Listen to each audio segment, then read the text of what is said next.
महाराष्ट्र में आखिरकार देवेंद्र फडणवीस मंत्रिमंडल का विस्तार हो गया। 39 नए मंत्रियों को शामिल किया गया है। इनमें 33 कैबिनेट रैंक के हैं। सबसे ज़्यादा बीजेपी के 19 मंत्री बनाए गए। इसके बाद शिवसेना के 11, एनसीपी के 9 मंत्री हैं। बीजेपी के कई कद्दावर नेताओं को मंत्रिमंडल में जगह दी गई है। इनमें प्रदेश अध्यक्ष चंद्रशेखर बावनकुले, गिरीश महाजन, राधाकृष्ण पाटिल, चंद्रकांत पाटिल, आशीष शेलार और पंकजा मुंडे आदि शामिल हैं। हालांकि कई वरिष्ठ नेताओं को नज़रअंदाज कर दिया गया। बीजेपी के सुधीर मुनगंटीवार, रविंद्र चौहान, शिवसेना के अर्जुन खोतकर, अब्दुल सत्तार, तानाजी सावंत, दीपक केसरकर। वहीं एनसीपी के छगन भुजबल, दिलीप वलसे पाटिल, अनिल भाईदास पाटिल, ये सब इनको शामिल नहीं किया है। और छगन भुजबल तो अब खुलकर अपनी नाराजगी व्यक्त भी कर रहे हैं। गौरतलब है कि मराठा आरक्षण आंदोलन के दौरान भुजबल ओबीसी अधिकार की पुरजोर वकालत करते नजर आए थे। वे खुद को मंत्रिमंडल में शामिल न किए जाने को इसी से जोड़ रहे हैं। तो कुछ भी अभी लोगों के साथ मैं बातचीत करूंगा, मेरा जो भूमिका लेनी है लेंगे। ये सब नेताओं का कहना है कि ओबीसी पर ये अन्याय है। मुझे ये तो नहीं बोलना, जो है लोग बोल रहे हैं वो ठीक है। अब वो बोल रहे हैं कि तुमने अभी जाओ राज्यसभा में। अब राज्यसभा में जाना है तो इसका मतलब विधानसभा का जो है विधेयक के नाते जो मैं काम कर विधायक, उसका जो इस्तीफा देना। अब ऐसा इस्तीफा देना मतलब जो है मेरे जो वोटर्स है, मेरी जो मुझ पर प्यार करने वाले जो लासलगांव और येवला के सारे लोग हैं, इनके साथ प्रताड़ना होगी।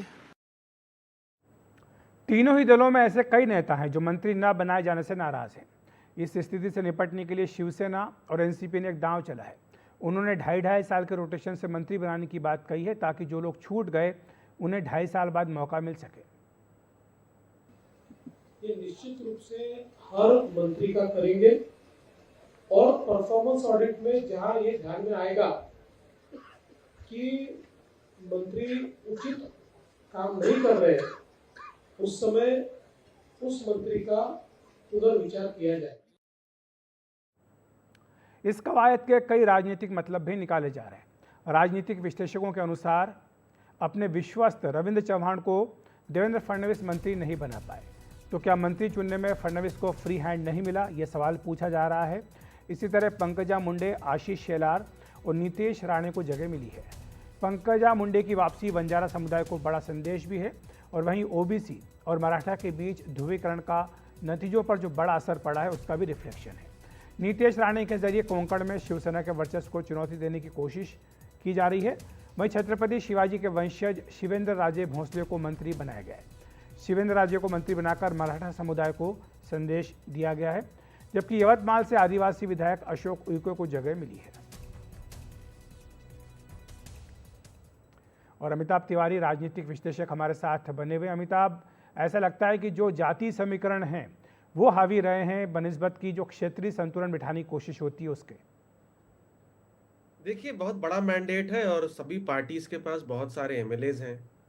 और अगर आप टॉप 3 देखें तो उसमें ब्राह्मण समाज और 2 लीडर्स मराठा समाज से हैं। तो वहां पे एक इम्बैलेंस है। उस इम्बैलेंस को सही करने के लिए कोशिश की गई है। बहुत सारे ओबीसी लीडर्स को बनाया गया है, एससी एसटी समाज से लोगों को बनाया गया है और हेवी वेट्स को भी बनाया गया है, ताकि संतुलन बना रहे।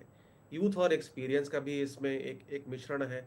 और कहीं कहीं जो लोग छूट गए हैं उनको एनसीपी और शिवसेना ने आश्वासन एक तरह से दिया है कि एक और उनका भी चांस आ सकता है, एक और रोटेशन 2.5 साल के बाद होगा, क्योंकि एमएलएज बहुत ज़्यादा हैं, लोगों को सबको अकोमोडेट करना है। भाजपा लगभग आधे सीटों पर उनके मंत्री हैं और शिवसेना और एनसीपी मिलाकर के लगभग आधे हैं।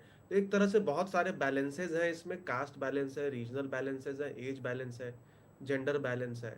इन सब बैलेंसेस को मिलाते हुए सब मिला जुला कर ये कैबिनेट बनाया गया। ये जो रोटेशन की बात है, हमने देखा कि मुख्यमंत्री में तो कई बार होता है जब गठबंधन की सरकारें होती हैं कि आप मुख्यमंत्री का पद 2.5 साल के हिसाब से रोटेशन पे ले लें, लेकिन मंत्रियों में रोटेशन 2.5 साल का ये तो शायद पहली बार ही हो रहा होगा। हाँ, तो ये तो शायद यूनिक है, पहली बार ही देखा जा रहा है। लेकिन क्योंकि एमएलए इतने ज़्यादा हैं, 40 से ऊपर एमएलए एनसीपी के हैं, 57 एमएलए शिवसेना के जीत पे आए हैं, जो कि उम्मीद से ज़्यादा हैं उन पार्टियों के हिसाब से।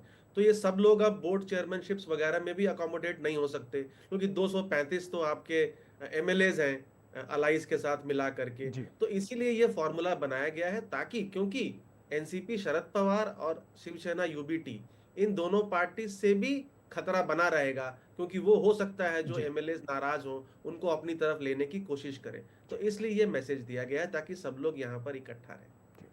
शुक्रिया आपका अमिताभ इस तमाम जानकारी